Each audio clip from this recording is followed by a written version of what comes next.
ओम नमः शिवाय। दोस्तों, महिलाओं का व्रत के प्रति बहुत ही ज्यादा गहरा रिश्ता होता है। हमारे हिंदू धर्म में लगभग सभी हिंदू परिवारों में एक ऐसी महिला या कन्या होती है जो व्रत जरूर रखती हैं। हर महिला व्रत त्योहार में बहुत ही ज्यादा विश्वास रखती है, बहुत ही ज्यादा उनकी आस्था होती है। समस्त संसार की नारियां पुरुष के प्रति और अपने परिवार के प्रति ढाल का काम करती है, और यदि वो कोई व्रत को करती है तो अपनी पूरी आस्था के साथ करती है। कुछ स्त्रियां ऐसी होती हैं जो अपना नतमस्तक ईश्वर के समीप रख देती है और भक्ति भाव पूरी श्रद्धा के साथ करती है। और जब भी हम कोई व्रत शुरू करते हैं तो हम यही चाहते हैं कि हमारा जो व्रत है वो अखंड रहे और पूर्ण और सफल रहे और किसी भी तरह की रुकावट उसमें न आए। लेकिन जैसा कि हम सभी जानते हैं कि महिलाओं के साथ महीने में एक बार वो 5 दिन जो होते हैं वो व्रत नहीं रख सकती, पूजा पाठ नहीं कर सकती, यहां तक कि वो पेड़ पौधों में पानी भी नहीं डाल सकती। प्रकृति का ये एक नियम है जो सभी महिलाओं के साथ होता है। दोस्तों, आज की इस वीडियो में मैं आपको बताऊंगा कि उन दिनों आपको क्या वो खास सावधानियां रखनी चाहिए। महिलाओं को महामारी में, जिसे हम पीरियड्स कहते हैं, मासिक धर्म कहते हैं, हमें क्या वो सावधानी रखनी चाहिए। व्रत करने के लिहाज से क्या हमें व्रत करने चाहिए। देखिए दोस्तों, व्रत अगर हमने शुरू किए हुए हैं तो क्या हम व्रत को बीच में छोड़ दें या फिर हम उपवास रखें। अगर कोई व्रत या त्योहार बीच में पियाज गया और बीच में हमारा मासिक धर्म आता है तो हमें क्या करना चाहिए। किसी नए व्रत को शुरू करने वाले दिन ही अगर आपको पीरियड्स आ जाते हैं तो आपको क्या करना चाहिए। कोई व्रत अगर 1 महीने लंबा हो, जैसे कि सावन का महीना। दोस्तों, सावन व्रत बहुत सारी महिलाएं करती हैं। अगर इसी बीच उनका व्रत आता हो तो यह भी एक कंटिन्यू चलने वाला अखंडता का व्रत है। इसको कैसे पूर्ण करें। बहुत सारे ऐसे व्रत होते हैं जिसमें कि आपको शाम में पूजा करनी होती है। अगर आपने पूजा शुरू कर दी है और उसके बाद आपका मासिक धर्म शुरू हो जाता है तो क्या करना चाहिए। मासिक धर्म खत्म होने के बाद आपको पूजा फिर कब से शुरू करनी चाहिए, कब आपको शुद्ध माना जाता है, जिसके बाद आप किसी भी पूजा काज में संगलित हो सकते हैं। ये ऐसी कुछ जरूरी बातें हैं जो आपको जरूर पता होना चाहिए। तो ये वीडियो बहुत ही खास है क्योंकि बहुत सारे सवाल आ रहे हैं। वीडियो को अंत तक जरूर देखें। कुछ महिलाएं वीडियो को बीच में छोड़कर चली जाती हैं, जो कि अधूरा ज्ञान हमेशा खतरनाक साबित होता है। अधूरा ज्ञान आपको पाप का भागीदार बना सकता है, इसलिए ज्ञान को बीच में छोड़कर नहीं जाना चाहिए। आज का वीडियो बहुत ही सुंदर है, एक लाइक जरूर करें और हमारे चैनल को भी सब्सक्राइब करें।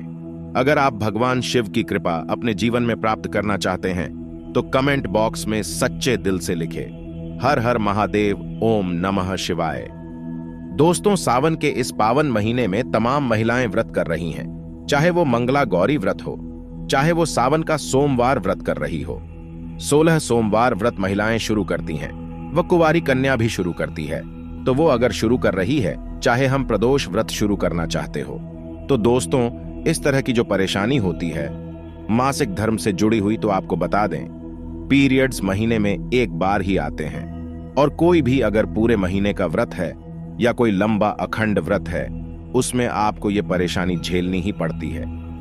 तो दोस्तों, कोई भी एक ऐसा व्रत जिसमें थोड़ा वक्त ज्यादा लगता हो, चाहे वो हफ्ते का हो, चाहे वो महीने का हो या 1 महीने का, कुछ व्रत आ रहे हो तो हमसे एक व्रत छूटेगा ही। तो ऐसे में हमें इन बातों पर जरूर ध्यान देना है जो इस वीडियो में मैं आपको बताने वाला हूं, कि आप अपने व्रत की जिस मनोकामना से आपने उस व्रत को शुरू किया है उसका पूर्ण फल आपको मिले और कोई शंका आपके मन में उस व्रत को लेकर न रहे।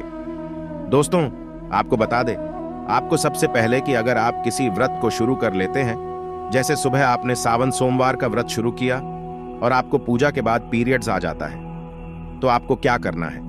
आपको उपवास में रहना चाहिए। तो ऐसे में आपको शाम की पूजा नहीं करनी चाहिए। व्रत का पूरा फल आपको मिलेगा क्योंकि आपने सुबह संकल्प लेकर व्रत की शुरुआत कर दी थी। अगर आप सावन में 16 सोमवार का व्रत करते हैं तो अगर बीच में पीरियड्स महामारी आपकी आ जाती है तो क्या करना होगा। क्या वो व्रत आपको छोड़ देना होगा, उस व्रत का फल मिलेगा, या उस दिन आपको कैसे पूजा पाठ करनी है। 16 सोमवार व्रत जो है वो कंटिन्यूटी का है, वो अखंडता का व्रत है। आपको लगातार 16 सोमवार व्रत रखना है। ऐसे में बीच में पीरियड्स भी आएंगे आपको वो व्रत करना है। उस व्रत को टूटने नहीं देना होता है, चाहे कुछ भी हो जाए। मासिक धर्म के दौरान व्रत का पालन अवश्य पूर्वक करना होता है। बीच में आप गैप नहीं कर सकते हैं, तो व्रत आपको करना है। आप चाहे अगर घर में आपके पति हैं, अगर आप सुहागिन महिला है, शादीशुदा है, तो आपके पति से आप पूजा पाठ करवा सकती हैं। अगर कोई बच्चा बढ़ा है तो आप बच्चे से पूजा पाठ करवा सकती है, कथा भी सुन सकती है। लेकिन आपको इस पूजा में संलिप्त नहीं होना है, आपको उपवास में रहना है। और ऐसे हम मानसिक पूजा करते हैं। इसके पीछे भी एक कहानी है जो मैं आपको बताऊंगा। तो इस मानसिक पूजा में आपको रहना है, आपको उपवास में रहना है, और वो व्रत आपका कंटिन्यू माना जाएगा।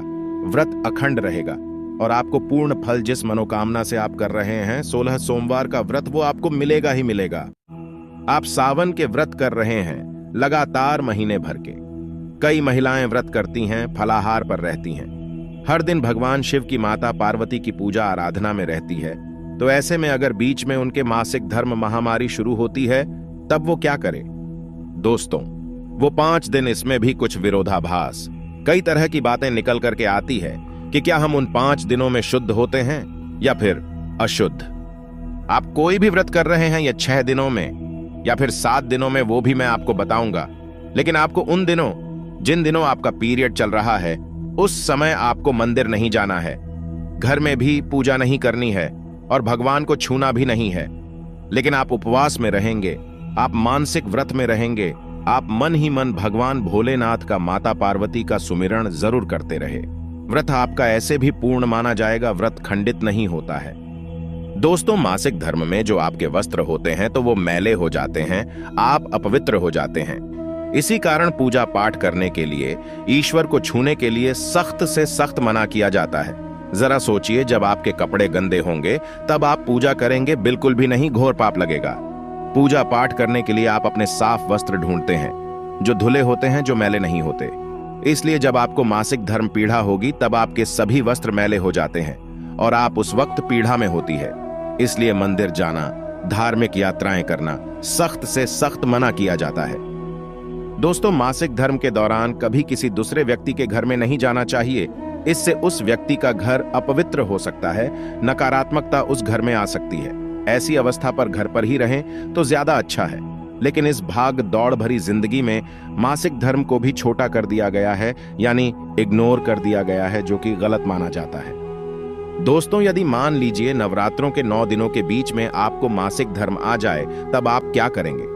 दोस्तों, ऐसे में आपको व्रत नहीं तोड़ना चाहिए। व्रत तोड़ने से उल्टा घोर पाप लगता है। बल्कि मासिक धर्म में तो मन ही मन में ईश्वर की पूजा आराधना करनी चाहिए। आपको पूजा पाठ का फल उतना ही प्राप्त होता है जितना आप अन्य दिनों प्राप्त करते हैं, बल्कि उससे कई गुना प्राप्त होता है, क्योंकि ये मन की पूजा होती है। मन की पूजा सर्वश्रेष्ठ और मंगलकारी मानी जाती है, अत्यंत श्रेष्ठ मानी जाती है।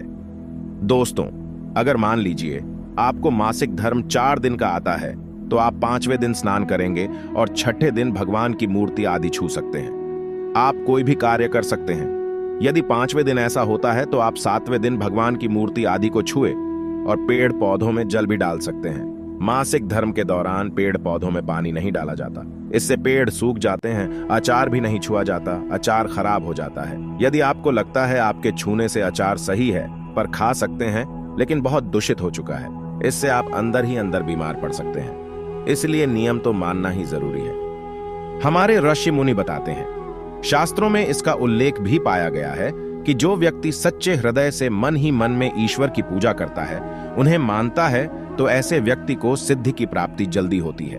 मन की साधना अन्य साधना से सर्वोप्रिय है। दोस्तों, मन की साधना से आपको भगवान के साक्षात दर्शन भी होते हैं, परंतु अन्य साधना की अपेक्षा मन की साधना से अपितु ईश्वर से आप बातें भी कर सकते हैं। मन की साधना से आप उनके पांव से लेकर के सर तक के भाग को देख सकते हैं, ईश्वर का साक्षात स्वरूप देख सकते हैं। लेकिन पर शर्त यह है कि आपकी भक्ति आराधना सच्ची होनी चाहिए। तो अगर आप महादेव की कृपा प्राप्त करना चाहते हैं और उन्हें अपने घर पर बुलाना चाहते हैं, तो कमेंट बॉक्स में लिखें, भगवान शिव आपका स्वागत है हमारे घर में। हर हर महादेव, ओम नमः शिवाय एक लाइक जरूर करें।